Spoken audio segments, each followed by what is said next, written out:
సుదీర్ఘకాలం మావోయిస్ట్ పార్టీలో పనిచేసి ఇటీవలే లొంగిపోయిన మల్లా రాజిరెడ్డి ప్రస్తుతం టీవీ9తో మాట్లాడడానికి రెడీగా ఉన్నారు. మీ లొంగుబాటుకి మెయిన్ కారణం ఏం చెప్తారు రాజిరెడ్డి గారు? మేము బయటికి వచ్చింది లొంగిపోవటానికి కాదు, బయట ఉండి రహస్యంగా ఉండి పార్టీ శ్రేణులను గైడ్ చేయటానికి బయటకు వచ్చినటువంటిది.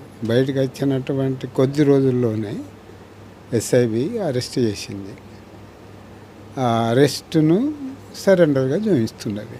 దాన్ని అయితే మేము సరెండరు అనేటువంటి ఇది కావాలని బయటికి రాలేదు అనేది స్పష్టీకరిస్తున్నాం. మీరు ఎక్కడ అరెస్ట్ అయ్యారు? దేవుజీ ఎక్కడ అరెస్ట్ అయ్యాడు? నేను అరెస్ట్ అయింది హన్మకొండలో, దేవిజీ అరెస్ట్ అయింది హైదరాబాద్లో. అదే సేమ్ ఒకే రోజులో అరెస్ట్ అయినా. అయితే ఆయన ఎప్పుడు వచ్చిండు అనేటువంటి నాకు తెలియదు, నేను ఎప్పుడు వచ్చిన అనేది ఆయనకు తెలియదు. అంటే ఇద్దరం అనుకునే బయటికి వచ్చినాం, కానీ ఆ డేట్స్లో ఒకరు ముందు వచ్చినాం, ఒకరు వెనక వచ్చిండు. అయితే ఇద్దరిని మాత్రం ఎస్ఐబి పట్టుకున్నది 18వ తారీఖు సాయంత్రం 6:30 గంటలకు. మైదానంకి వచ్చి ఏ సపోర్ట్తో మీరు ఇక్కడ మావోయిస్ట్ పార్టీ నడపాలని చూశారు? మైదానాలు అడవులైనా మైదానాలైనా ఒక అనుకూలతను ఉపయోగించుకొని వర్గ పోరాటంలో మారిన పరిస్థితులకు అనుగుణంగా ఆర్గనైజేషన్ నిర్మాణ పద్ధతులను కూడా మార్చుకొని ఉద్యమాన్ని చేపట్టాలనేటువంటిది నిర్ణయించుకున్నాం. అదివరకే పునాది వర్గాల యొక్క మద్దతు మా పార్టీకి ఉంది అనేటువంటిది మీకు తెలుసు. దాన్ని మరింతగా సంఘటితపరచడానికి మేము ఆ నిర్ణయం తీసుకోవడం జరిగింది. మావోయిస్ట్ పార్టీలో ఇన్నాళ్ళు మీరు పనిచేశారు. మావోయిస్ట్ పార్టీ ఈ స్థాయిలో చీలిక రావడానికి గల కారణం ఏంటి? కనీసం సెంట్రల్ బ్యూరో కావచ్చు, లేకపోతే పొలిట్ బ్యూరో మెంబర్లు కూడా ఒక మాట మీద ఉండలేని పరిస్థితి ఎందుకు వచ్చింది? ఒకటి, కగారు దాడి మూలంగా సెంట్రల్ కమిటీ సభ్యులు ఒకరినొకరు కలవలేనటువంటి పరిస్థితి ఏర్పడి ఉన్నది. ఆ సమయంలో సోను పొలిట్ బ్యూరో మెంబరు అతను ఒక ఉత్తరం రాసిండు నాకు. ఆ ఉత్తరము రాసిన తర్వాత అది ఇవాళ ఉన్నటువంటి కగారు దాడిలో మనం బతికి బట్టగట్టడం సాధ్యం కాదు, కాబట్టి మనం ఆలోచించుకోవాల్సినటువంటి సమయం ఆసన్నమైంది అనేటువంటి చెప్తూ ఇక సరెండర్ కావడం తప్ప ఇంకొక మార్గం అయితే కనబడతలేదని ఆయన ఎక్స్ప్లెయిన్ చేసిండు లెటర్లో. ఇక ఆ లెటర్ చూసిన తర్వాత నేను తప్పనిసరి పోవాలి, అతన్ని కలవాలి అనేటువంటి నిర్ణయానికి వచ్చాను. దాదాపు జూలై లాస్ట్ వీక్లో ఆయన ఉన్నటువంటి ప్రాంతానికి పోయి కలిసిన తర్వాత జనరల్గా ఆయన ఏం ఆలోచించుకుంటున్నాడు అనుకున్నప్పుడు, కగారు దాడి మూలంగా మనం తీవ్రంగా నష్టపోయినాము. నేను 1 సంవత్సరం అధ్యయనం చేసిన. ఆ అధ్యయనంలో మనం తీసుకున్నటువంటి ఎత్తుగడలు ఏమాత్రం పని చేయనటువంటి స్థితికి నెట్టబడ్డాయి. కాబట్టి ఇక స్టేట్ని ఎదుర్కొని నిలబడడం అనేటువంటి సాధ్యం కాదు. ఈ అడవులన్నీ ఏర్పెక్కుతున్నాయి, అంటే రక్తం చిందిస్తున్నాయి. కాబట్టి దాన్ని బంద్ చేయాలనుకుంటే సరెండర్ ఏకైక మార్గం అనేటువంటిది ఆయన వివరించిండు. దాన్ని నేను వ్యతిరేకించిన. తర్వాత ఎస్జెడ్సీ మెంబర్స్ కూడా అదే సమయంలో అక్కడికి ఒక 3 కామ్రేడ్స్ వచ్చిండ్రు. మేమిద్దరం కూర్చుండి ఆయన వర్షన్ ఆయన మాట్లాడిండు.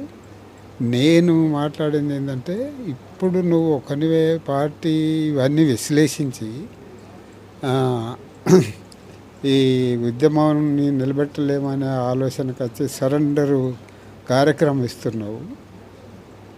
ప్రభుత్వానికి ముందు లొంగిపోయిన తర్వాత మాకు రక్షణ కల్పించాలనేటువంటిది కూడా కోరుతున్నావు. ఇది సరి అయింది కాదు.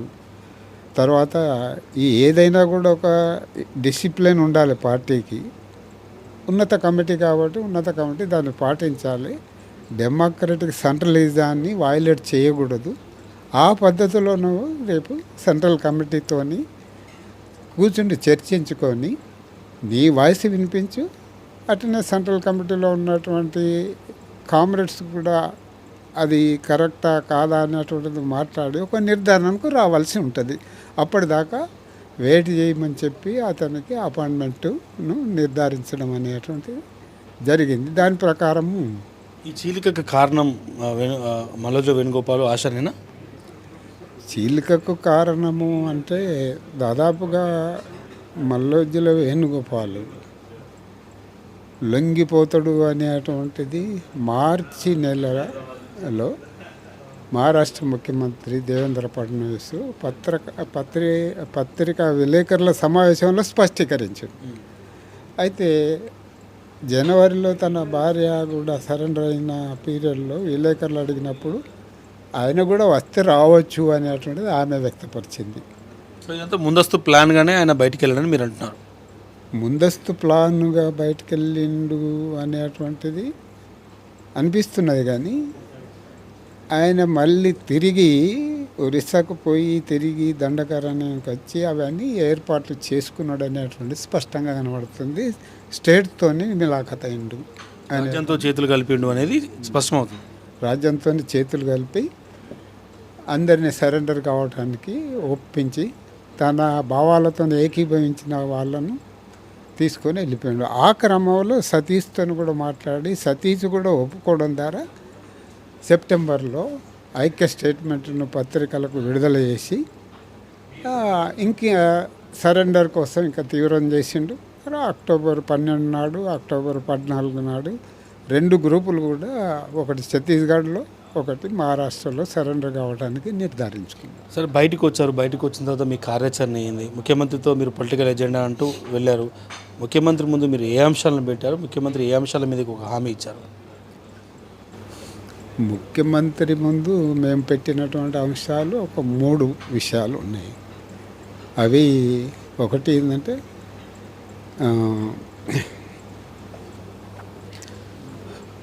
ఇప్పుడు ఉన్నటువంటి పరిస్థితుల్లో మేము ప్రభుత్వము మా పార్టీని యాక్సెప్ట్ చేస్తే, అంటే నిషేధం ఎత్తివేస్తే, పార్టీ లీగల్గా చట్ట పరిధిలో ప్రజల కోసం పనిచేస్తుంది. అట్లా మా రాజకీయాల ప్రచారం కూడా చేసుకుంటుంది. అది ఎప్పుడు చేస్తుందా లేదా అనేటువంటిది మీ రాష్ట్ర ప్రభుత్వం కూడా లీగల్ అవకాశాలు ఇస్తే ప్రజల కోసం మేము పనిచేస్తాము. కేంద్రం కూడా ఇచ్చేది అంటే మీరు ఎట్లా బయటకు వస్తారు? అంటే రాజకీయ పార్టీల రూపంలో వస్తారా? కొత్త రాజకీయ పార్టీ పెడతారా? దాంట్లో మావోయిస్ట్ అందరు జాయిన్ అవుతారా? ఎట్లా ఉంటుంది మీ కార్యాచరణ? ఇప్పుడైతే మావోయిస్ట్ పార్టీగానే మేము లీగల్గా గుర్తించమని అటువంటిది కోరినాం.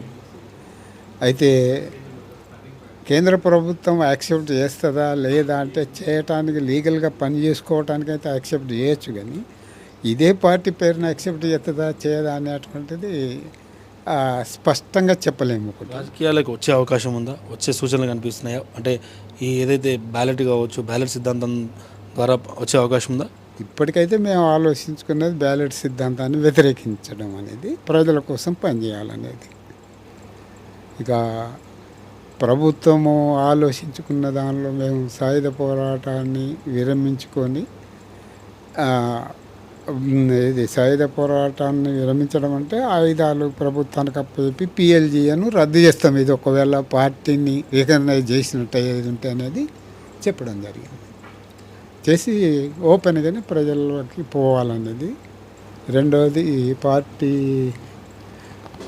పార్టీలో ఉన్నటువంటి కామ్రేడ్స్ కోసము అనేక మంది అమరులైనటువంటి నేపథ్యంలో అమరవీరుల కుటుంబాలను ఆదుకోవడానికి, అమరవీరుల గురించి ప్రచారం చేస్తూ వాళ్లకు తగినటువంటి న్యాయం జరిగే విధంగా ఆర్థిక సహాయాన్ని కూడా అందించడానికి మేము నిర్ణయించుకోవడం జరిగింది.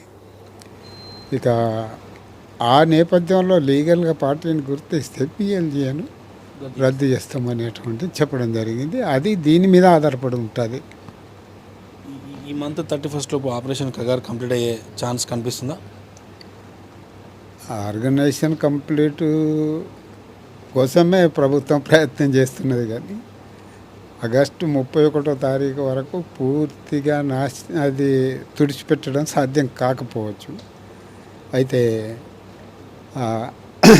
అక్కడ ఉన్నటువంటి గెరిల్లా దళాలు, తర్వాత రాష్ట్ర కమిటీ సభ్యులు, జిల్లా కమిటీ సభ్యులు ఆడ ఓ మేరకు స్టేట్ను ప్రతిఘటిస్తూనే ఉన్నాయి. ఒకవేళ మేము సాయుధ పోరాట కార్యక్రమాన్ని విత్డ్రా చేసుకుంటామనేది చెప్తున్న క్రమంలో మాతో మాట్లాడినటువంటి అధికారులు ఎవరైతే ఉన్నారో అక్కడ ఐబీ, ఉదాహరణకు ఐబీ జాయింట్ డైరెక్టర్ వచ్చిండు. అతను ఏమన్నాడంటే, నేను ముఖ్యమంత్రితోనూ ఉప ముఖ్యమంత్రితో అమిత్ షా గారితో మాట్లాడి తాత్కాలికంగా కగార్ అభియాన్ను స్టాప్ చేస్తాం, మీరు ఎవరెవరైతే విప్లవకారులు ఉన్నారో వాళ్ళని పిలిచి మాట్లాడండి అనేటువంటిది చెప్పిండ్రు. అది ఇప్పటి వరకు అయితే కగార్ అభియాన్ ఆగలేదు. అది అక్కడికి ఒకవేళ లీగల్గా ఏమైనా ఉత్తరాలు పంపడం, మనిషిని పంపడం అనేది చేసినా ఆ పోయే వాళ్ళే దానికి ఆహుతి అయ్యేటువంటి స్థితిలో కగార్ అభియాన్ జరుగుతున్నది. కాబట్టి అది ఇప్పటికైతే సాధ్యం కాదు. అది 31 వరకు పూర్తిగా పోలీస్ స్టాప్ పెట్టే స్థితికి అయితే రాదు అనేటువంటిది అనుకుంటున్నాను. చివరికి తెలంగాణ ప్రజలకి మీరు అరెస్ట్ అయ్యారు, బయటకు వచ్చారు, జర్నలిజం స్రవంతిలో కలిసిపోయారు, ఏం చెప్తారు మీ మీ మీ ఎంటర్ ఈ ప్రాసెస్కి సంబంధించి? అది తెలంగాణ ప్రజలు కానీ దేశ ప్రజలు కానీ ఇవాళ వాళ్ళ కోసం మేము సేవ చేయాలనుకుంటున్నాం.